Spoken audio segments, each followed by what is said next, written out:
अभिनेते सचिन पिळगावकर यांचा 50 वर्षाचा सचिनमय प्रवास आठवणीतून उलगडला. निमित्त होते सचिन पिळगावकर यांच्या हाच माझा मार्ग या मेहता पब्लिशिंग हाऊसच्या वतीने प्रकाशित झालेल्या पुस्तकाच्या प्रकाशनाचे. प्रकाशन सोहळ्यानंतर प्रसिद्ध निवेदक सुधीर गाडगीळ यांनी सचिन पिळगावकर यांची मुलाखत घेतली. या मुलाखतीत त्यांनी आपली चित्रपटसृष्टीतील 50 वर्षांची कारकीर्द उलगडली. प्रकाशक मेहता यावेळी उपस्थित होते. वयाच्या 5व्या वर्षी हा माझा मार्ग एकला चित्रपटासाठी झालेली निवड, त्यासाठी मिळालेला राष्ट्रीय पुरस्कार, पंडित नेहरूंनी केलेलं कौतुक, गायक म्हणून न्यूयॉर्कमध्ये झालेली स्वतःची ओळख, शोलेमध्ये अमिताभ बच्चन यांच्यासोबत काम करण्याचा अनुभव आणि साथीला दर्जेदार शेरोशायरी आणि सुरेल गायन अशा प्रकारे अभिनेते सचिन पिळगावकर यांचा 50 वर्षांचा सचिनमय प्रवास उलगडला. राजा परांजपे यांनी हा माझा मार्ग एकला या चित्रपटासाठी निवड केली तेव्हा चित्रपटसृष्टीमध्ये काम करायचे ठरवले नव्हते, परंतु सर्वोत्कृष्ट बालकलाकार म्हणून पंडित नेहरूंच्या हस्ते राष्ट्रीय पारितोषिक मिळाल्यानंतर मग माझ्या आईनेच हाच माझा मार्ग असेल हे ठरवले. त्यानंतर मोठ्या लोकांचा सहवास आणि मार्गदर्शनामुळे मी घडलो. मी मोठा नाही, माझ्यावर प्रेम करणारे रसिक आणि कलावंत मोठे आहेत, अशी भावना सचिन यांनी व्यक्त केली. प्रत्येक नातं आणि कामामध्ये स्वतःला झोकून दिले तरच प्रेम आणि आदर मिळतो. त्यामुळे मी 50 वर्ष टिकून आहे. आजही मी चित्रपटकलेचा विद्यार्थीच आहे. काळानुसार बदललो म्हणूनच टिकलो. तरुणांनीही पैशांपेक्षा माणसं कमावली पाहिजेत असा संदेश सचिन यांनी दिला. नाही, डायरी कधीच लिहिली नाही, पण नोंद मात्र करत गेलो आणि ती सुद्धा इथे. बर, तर त्यामुळे बारीक सारीक गोष्टी लक्षात राहिल्या. स्मरणशक्ती आपली खूप दाणकी आहे हे समजण्याचं ते वयही नव्हतं, तसं अजूनही नाहीये, पण तरीही लक्षात काय गेलं. आणि माझं काय सुधीर तुम्हाला सांगतो, मी ऑब्झर्वंट आहे. ऑब्झर्वंट का आहे तर मी एक विद्यार्थी आहे आणि माझ्यातली ती विद्यार्थी वृत्ती मी कधीही बाजूला ठेवली नाही. त्यामुळे मी टिपत जातो. त्याचमुळे गाडीतनं जात असताना सुद्धा फुटपाथवरला गंडेरीवाला पण कधी मिस होत नाही. आणि या ऑब्झर्वेशननी मला खूप काही दिलं, अजूनही देते. मला वाटतं पटकथा लेखनापासून दिग्दर्शनापर्यंत सर्व ठिकाणी हे ऑब्झर्वेशन उपयोगी पडलंच असेल. सर्वांनाच येतं.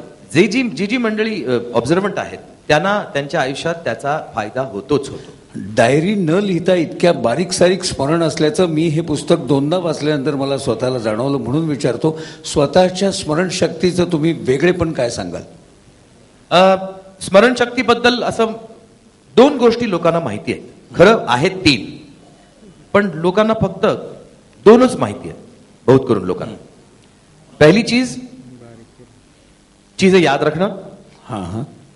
दूसरी वक्त पे याद आना, त्या क्षणी सुचणं. हे पुन्हा ये 2 चीजें तो इंपॉर्टेंट हैं बिल्कुल, लेकिन तीसरी जो चीज है वो भी बहुत अहम है कि गलत चीजों को भूल जाना.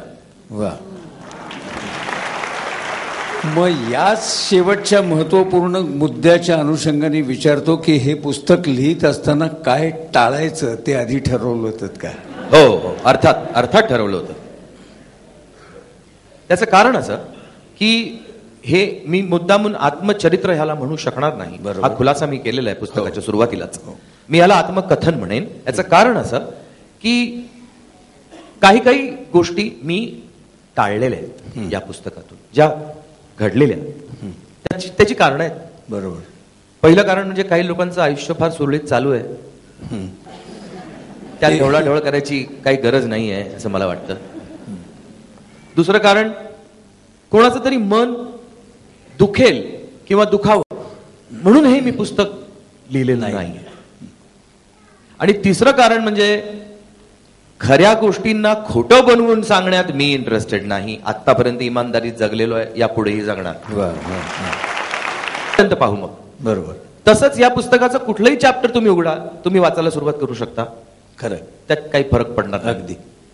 मग पाहिजे तर पहिल्या चॅप्टरवरती नंतर या, डज नॉट मॅटर. बरोबर.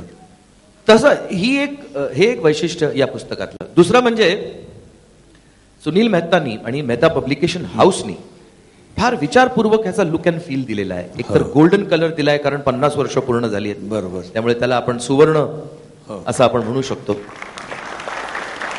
आणि त्याचबरोबर ह्याचा जो आकार आहे या पुस्तकाचा तो इतर पुस्तकांपेक्षा थोडासा मोठा आहे. आणि तुम्ही जर ते पाहिलं म्हणजे आजकालचे जे जी तरुण मंडळी आहे माझ्यासारखी नक्कीच त्यांना ही गोष्ट पटकन लक्षात येईल मी काय सांगतोय ती, की या पुस्तकाचा जो आकार आहे तो आयपॅडचा आहे. म्हणजे आयपॅडवर तुम्ही जर पुस्तक ठेवलं तर कट टू कट तो आयपॅड कव्हर होतं. आणि आजकाल ते आयपॅड हातात धरून चालण्याची युजर फ्रेंडली आहे, व्हेरी हँडी असं ते आहे.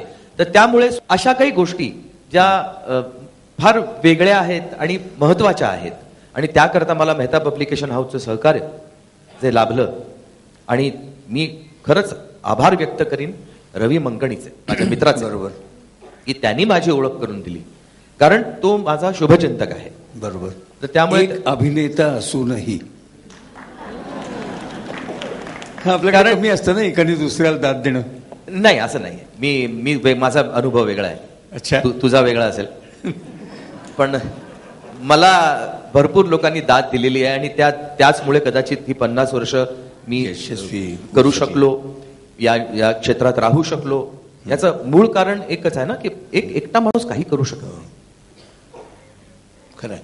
तुम्हाला मदत लागते, तुम्हाला सहकार्य लागतं, तुम्हाला पाठिंबा लागतो. आणि माझ्या इंडस्ट्रीनी सुद्धा मला पाठिंबा दिला, माझ्या प्रेक्षकांनी सुद्धा मला असं हातात ठेवलं. नक्की.